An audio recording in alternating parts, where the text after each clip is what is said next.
I like this function. I think it's going to give us a lot to talk about. Y equal to 2x minus 2 divided by the square root of x squared plus 4. All right, so let's get a few things out of the way. For one thing, standard error some students make, not too many in calculus make this error. I see it more in college algebra. The square root of x squared plus 4 is not equal to x plus 2. Doesn't equal. And how do you know that? Because if you square both sides, this is equal to x plus 2 times x plus 2. And when you FOIL that out, you get x squared plus 4x plus 4, which is not the same as x squared plus 4. All right, so please don't do that, okay? It's unbecoming of a calculus student. The other thing is the x squared plus 4 is always positive.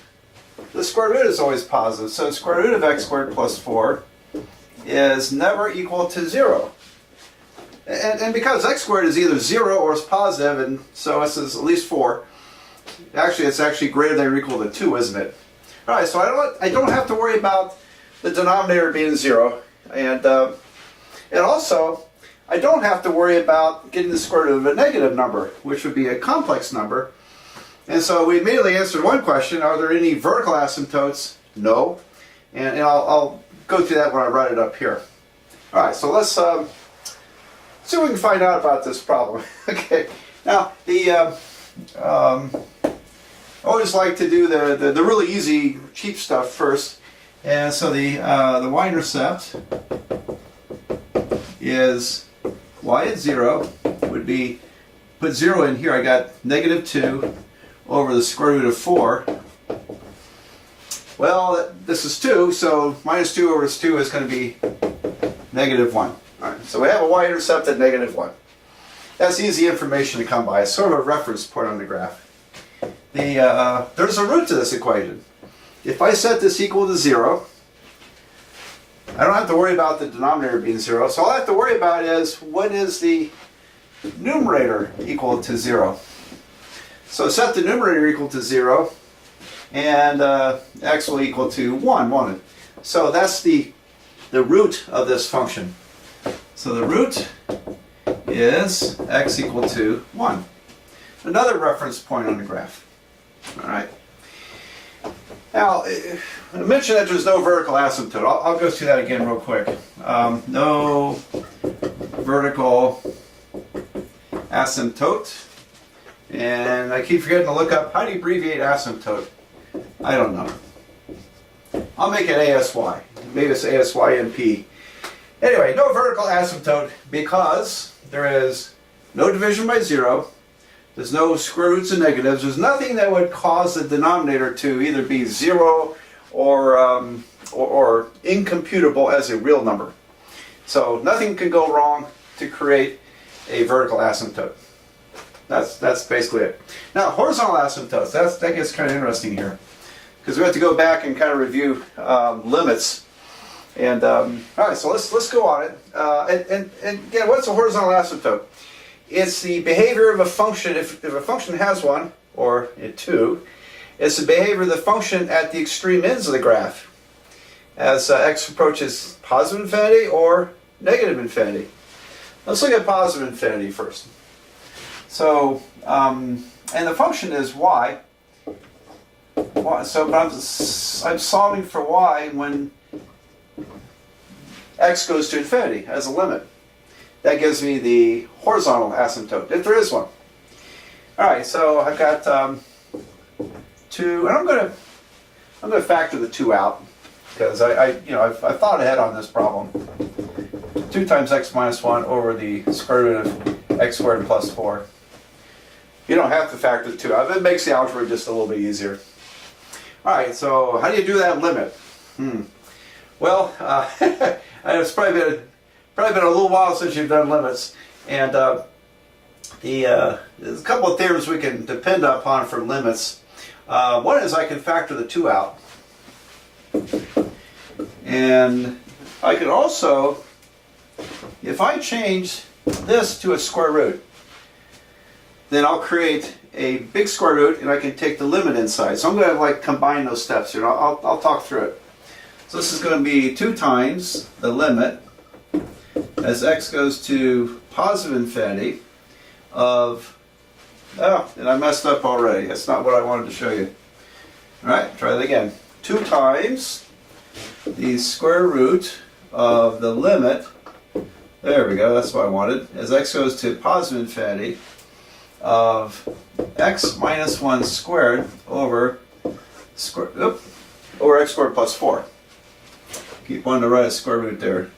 Alright, x squared plus 4. Alright, so what happened? I wrote x minus 1 as the square root of x minus 1 squared. Okay. Now, in a minute I'll show you that we got to be careful here because there's a problem that can come up. Okay. But for the moment, take my word for it. It works when x goes to positive infinity. All right, and then we'll go from there. All right, but again, I can factor a constant out of a limit. Can't factor letters out of limits, but you can factor out constants. And I can move a limit inside a square root, for example. All right, so if I multiply this out, 2 times the square root of the limit, well, x minus 1 squared is x minus 1 times x minus 1. FOIL that out, you get x squared minus 2x plus 1. And then divided by x squared plus 4 as x goes to infinity. So what do we have? This is a limit of a rational function. It's 2 polynomials. Both are degree 2, same degree. So remember that theorem? When the degrees are equal, the limit as x goes to infinity is going to be the ratio of the leading coefficients. In other words, it's going to be 1 over 1 in this case. 1 over 1, square root of 1 is 1. So I have 2 times 1, which is 2. So that limit is equal to 2. And that's going to create a horizontal asymptote at the right end. Now, at the left end, we got to be careful here because this step here created a problem, didn't it? Because this forced whatever x minus 1 is to be positive. And taking the square root of is always a positive number. So, but up here, when x goes to minus infinity, so let me get my red pen out. When x goes to negative infinity, I'm on the far left side of the number line. When x's are large negative numbers like minus 10,000, this is going to be a negative number. And so that has to be negative.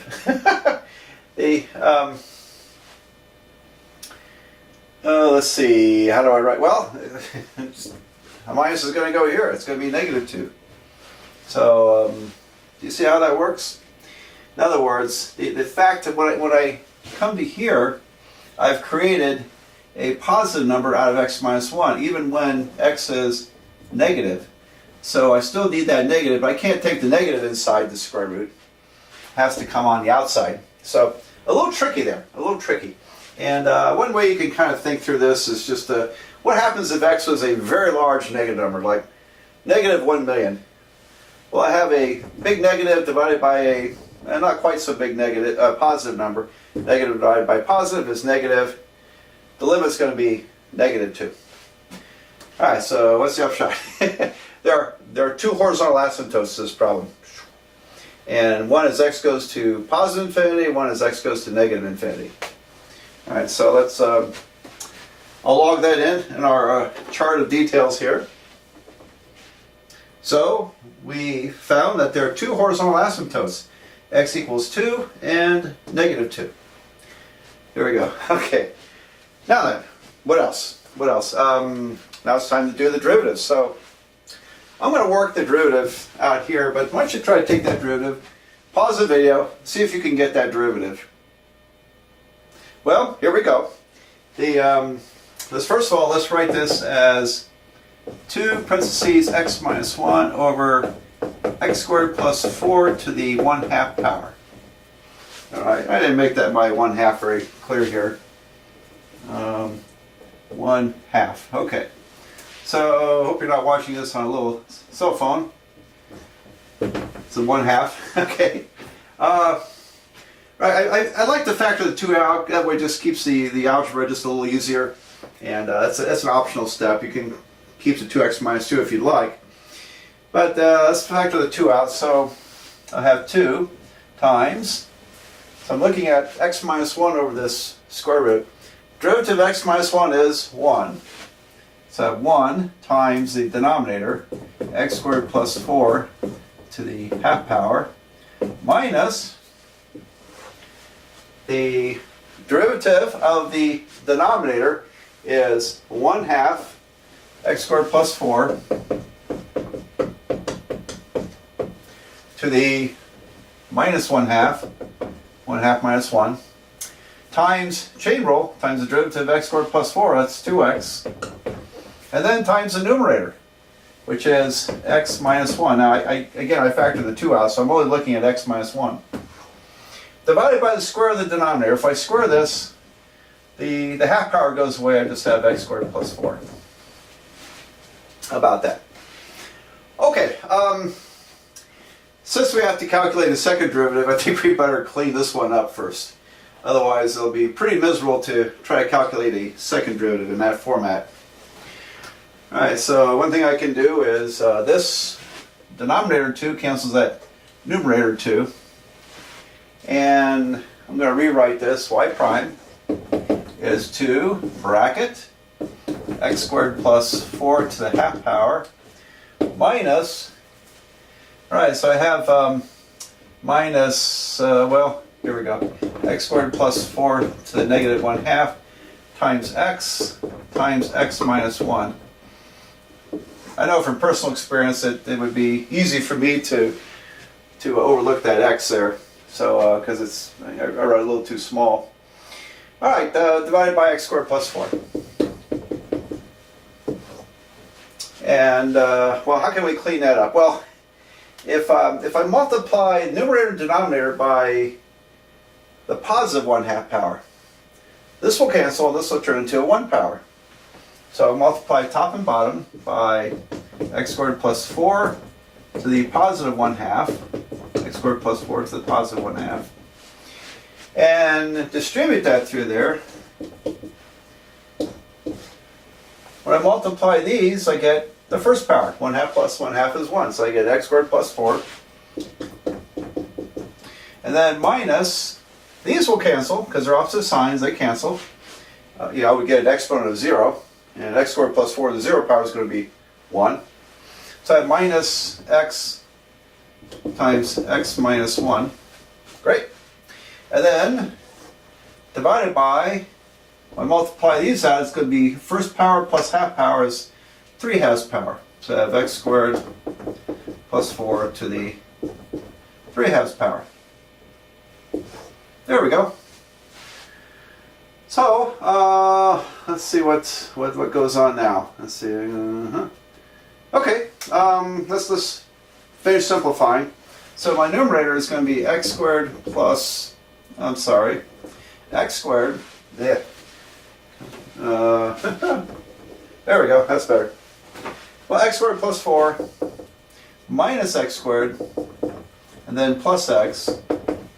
And something really nice happens there. The x squared cancels. That's very convenient. So that's x plus 4 on top. And so we have y prime is 2 bracket, what did I say, x plus 4 over x squared plus 4 to the 3/2. Alright, well, that's not so bad. Could be much worse. So anyway, there we go. And I'm going to keep the 2 factored out. Let's see, well, I'm going to write it over here, and I'm going to calculate the second derivative. So I hope this is what you got. I hope you tried this and got this. And so the second derivative, y prime, is 2, and I'll go back to parentheses, x plus 4, divided by square root x squared plus 4 cubed. So Now, I'm writing it over here because I'm going to take the second derivative when looking at it in this form, but I like to work with it in square root radical form when I'm plugging numbers in. It just helps better. All right, so there's that. And because 3/2 power is square root cubed. All right, well, I'll make some room and I'm going to calculate the second derivative. You try to get the second derivative also. Pause the video and see if you can get it. I hope you tried the second derivative, and if not, pause the video, do it now. Check it against what I get. So here we go, second derivative. I'm going to keep the 2 factored out, and then put a bracket in. Derivative of the numerator is 1 times the denominator. It's a quotient rule, so derivative numerator times denominator is 1 times that. So I have 1 times x squared plus 4 to the 3/2 minus derivative of the denominator minus 3/2 parentheses x squared plus 4 to the 1/2. Also chain rule times derivative of x squared plus 4, that's 2x. So we have the chain rule there. And then times the derivative of the numerator. And then when you get done, you also have to square the denominator. When you square this, you're multiplying the exponent times 2, I just get third power. Divided by x squared plus 4 to the third power. There we go. Well, not too bad, is it? Let's see. Well, I tell you what, if you screw up a derivative, you're just going to mess up the graph. It's just, that's the bottom line. So you have to be very careful about your derivatives when you do these problems. All right, let's go ahead and simplify that because it's going to be a mess to work with. The denominator 2 cancels the numerator 2. And let's see, now I can think of it 2 ways. I can multiply top and bottom by x squared plus 4 to the minus 1/2 power. In other words, subtract the 1/2 power from the exponents. I could just divide this by that, get 1, divide this by that, and divide this by that. Let's multiply by x squared plus 4 to the minus 1/2 over x squared plus 4 to the minus 1/2. Now if I had room I would have written it here, but I run into my door, so can't do that. But choosing that will allow me to cancel this and step this down to 3/2 minus 1/2 is 1, first power. So that'd be a good move. Y double prime would be 2 times the bracket. So again, when I multiply here, I'm adding negative 1/2 plus 3/2 to get 1. I have x squared plus 4. And then this would cancel. So I have minus 3 parentheses x plus 4. Divided by denominator is going to be x squared plus 4 to the 5/2 power. So 3 minus 1/2 would be 5/2, 2.5. There we go. So, oh no, I made a mistake here. See, it's easy for me to overlook this x, and so I better fix that. And otherwise, it's just going to be junk for the second derivative. So I have minus 3x times x plus 4. All right, that's better, much better.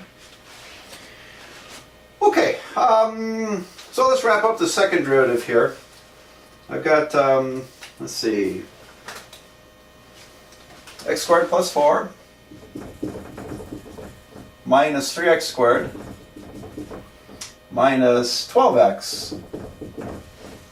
So when we write that out, the second derivative will be 2 bracket negative 2x squared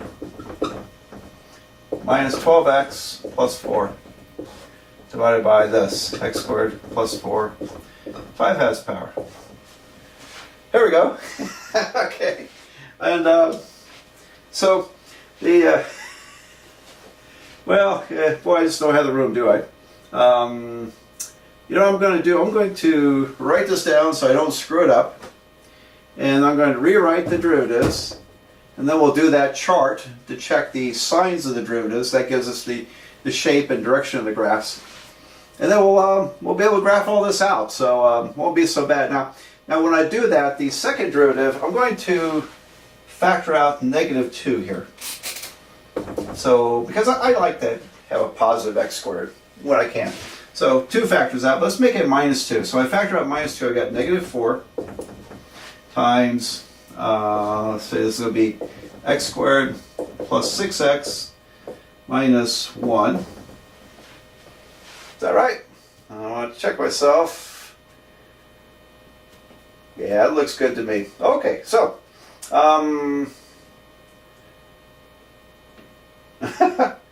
no, it isn't. No, it isn't. That's a 2, isn't it?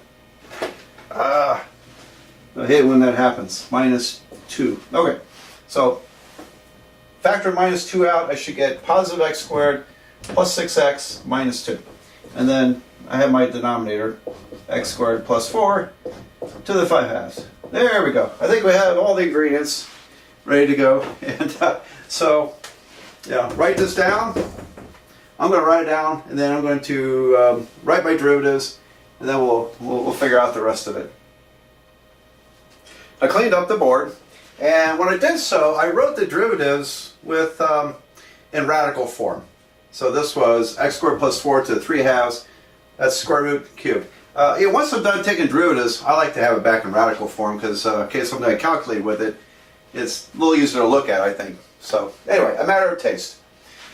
All right, well, the first derivative does have a critical number. It's where the derivative equals to 0 or where it's undefined. Well, this function is defined everywhere because we don't have division by 0. And you can plug in any number you want to. You can take a cube root of a negative, it doesn't matter. So the domain goes from -infinity to infinity, but in order to be equal to 0, again, for the 100th time, a fraction equals 0 when the numerator equals 0.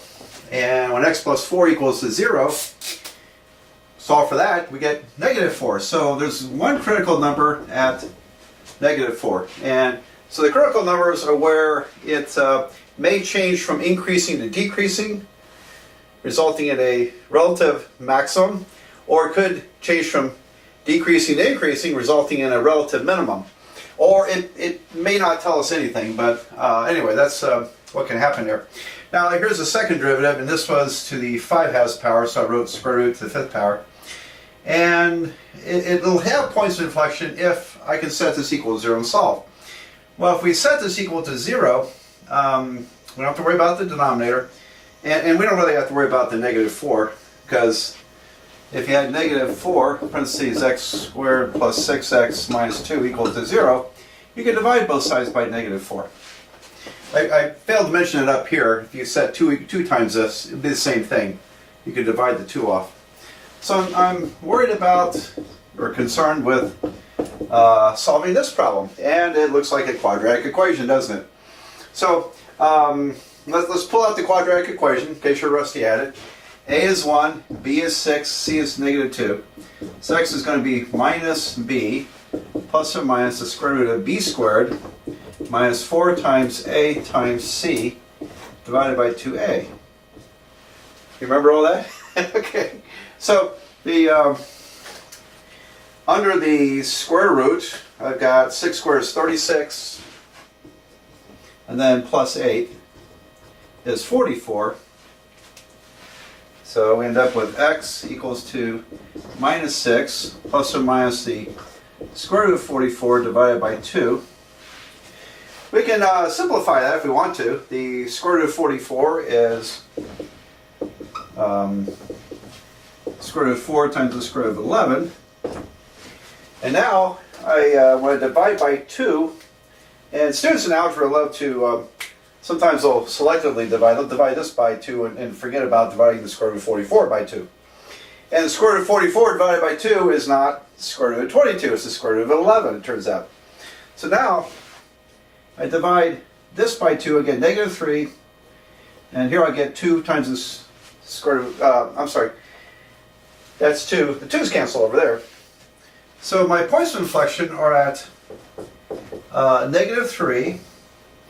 And then I'm going to write them as separate numbers. -3 plus the square root of 11 and -3 minus the square root of 11. All right, so it goes two answers, of course. And okay, so on a calculator, let's go to the calculator now. Do you really need to go to all that trouble? Well, I don't know. Maybe some textbooks will, maybe some professors might ask for exact answers. If you're really worried about graphing, I think it's good enough to just go to one decimal place in almost every case. So, pull out my calculator. I got -3 plus the square root of 11 is about 0.3. So x is about 0.3.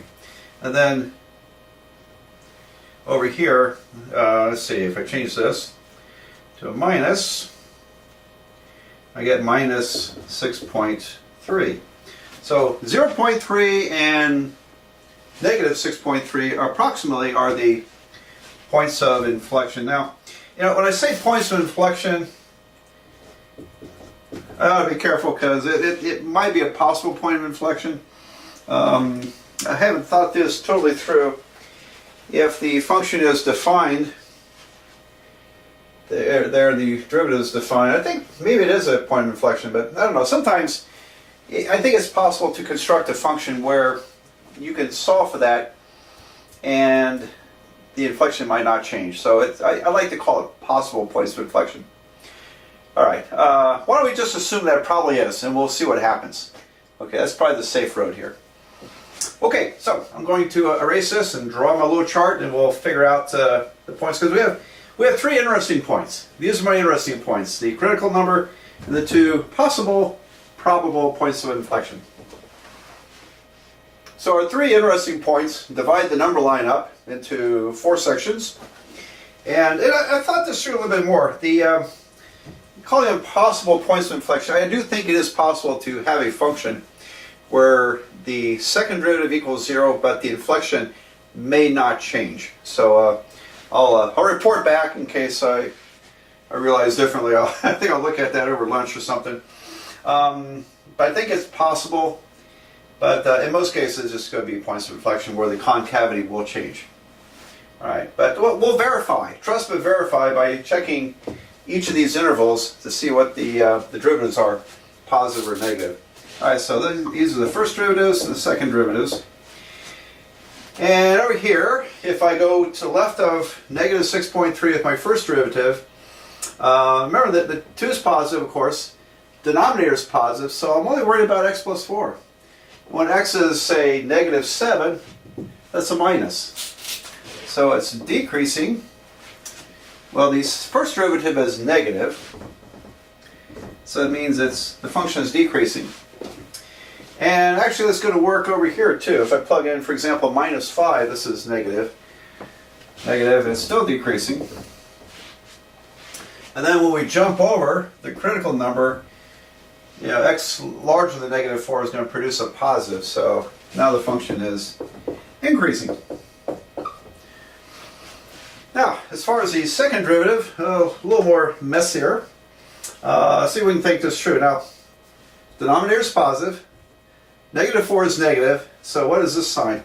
If I plug in a very large negative number, like minus 10 million, okay, then I'll get 10 million squared, that's positive, minus 60 million, so I have, you know, some humongous number, minus a not so big number, and then minus 2. It's going to be positive. So this part is going to be positive over here, times a negative. I have a negative divided by positive is negative. So I expect to get concave down. Alright, if you find it a little stressful to think through, just plug it on your calculator. You can do that. Just plug it in your calculator. It'll be fine. Now let's plug in negative 5. Negative 5 is between minus 4 and negative 6.3. If I put in negative 5, I got 25, minus 30, minus 2, I think that's negative 7. I have a negative number times negative is a positive. So second derivative in this interval is positive, which makes it concave up. And so that was the point of inflection where it changed concavity. Over the next interval, oh, well, this is nice because I can plug in 0. 0 is between minus 4 and 0.3. So if I plug in 0, I get that part 0. Minus 2 times minus 4 is 8 over something positive. So it's positive. It stays concave up, and it should not have changed inflection because negative 4 is not a point of inflection. So it remains, as long as the function is continuous, it should remain concave up here.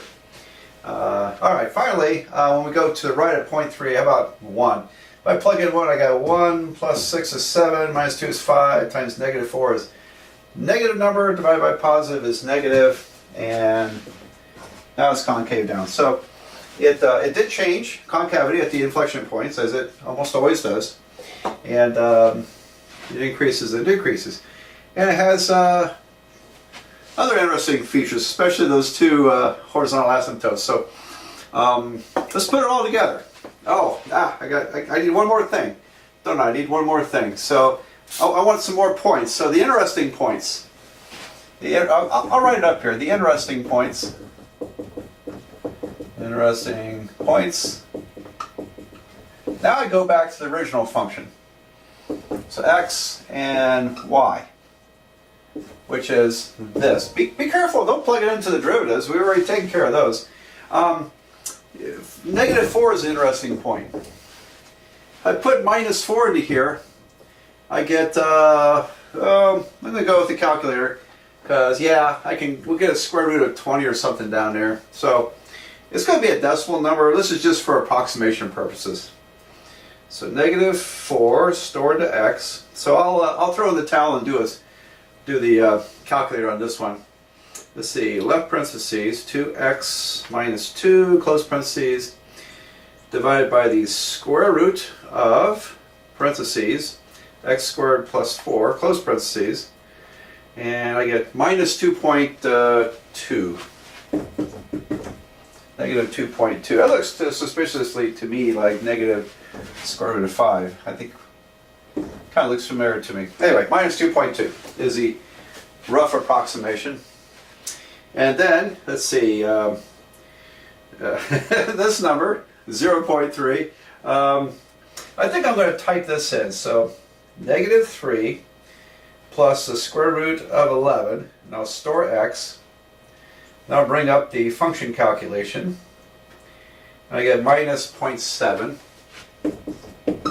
So this is 0.3 gives me approximately negative 0.7. And then the other one, let's see, negative 3 minus the square root of 11. Okay, negative 6.3, and then plug it into the function. I get about 2.2. Oh, negative 2.2. This is, what was it? Negative 6.3. Negative 2.2. Our other interesting points were, let's see, the Y-intercept. When x was 0, the Y-intercept was, what was the Y-intercept? That was minus 1, wasn't it? And then we had a root at negative 4. Alright, so I call those interesting points too. So my interesting points are the ones I'm going to plot on the graph. Alright, so I'm going to copy those down, make room, and then graph this thing. I was about to erase all this, and I just noticed these look like they're the same, and so I ran them on the calculator again. This was about negative 2.24. It's actually the square root of 5, whereas this one is negative 2.09, and then more decimal places. Anyway, I don't think we're going to be able to show that distinction in the y direction there. They're about the same. So once in a while you run into that with these problems. Okay, well, I'll erase this and we'll draw the graph.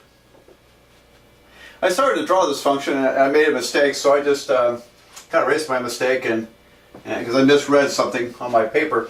But anyway, I've drawn the axis, and this takes a little bit of planning. I had the benefit, I actually graphed this on my computer and draw this wonderful graphs. Now computers don't think, they don't know calculus, they just plot, 1,000 numbers and connect the dots.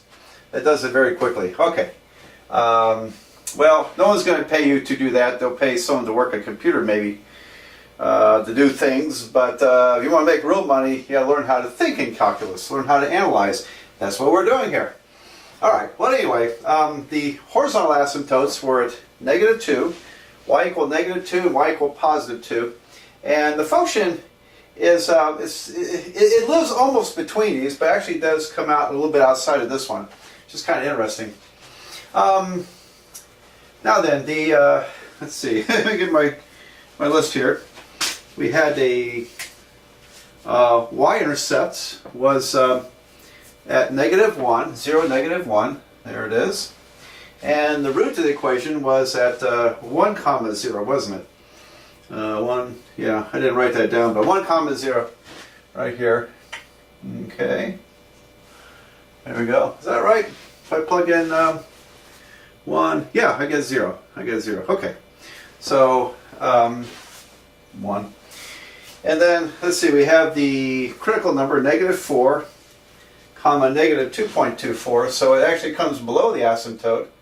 Just a little bit, 2.24, maybe about here. And then, at 0.3, we have a point of inflection.